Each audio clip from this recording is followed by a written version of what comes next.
Bagong pamunuan ng Department of Health at PhilHealth, tinawag na Universal Health Friendly ni Senator J.B. Ejercito.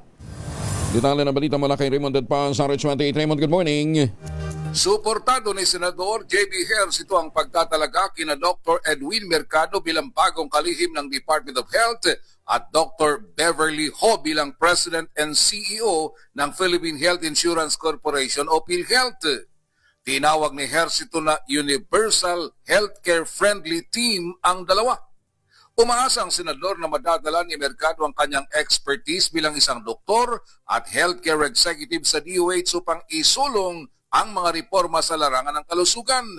Ikinatuwa din ito ang appointment ni Ho sa PhilHealth na katuwang umano niya sa pagbalangkas ng Universal Healthcare Law.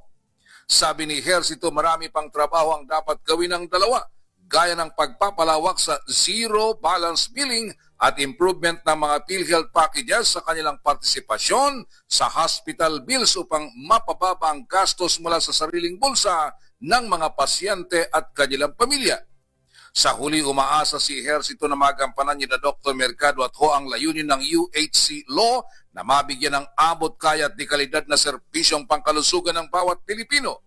Nangako ang senador na siya makipagtulungan sa dalawa para sa isinusulong na pagripaso sa implementasyon ng UHC Law habang narapit ang ika-10 taong anibersaryo ng batas. Ito si RH28, Raymond Dadpas para sa DCRH, una sa Pilipinas, una sa Pilipino. Maraming salamat, Raymond.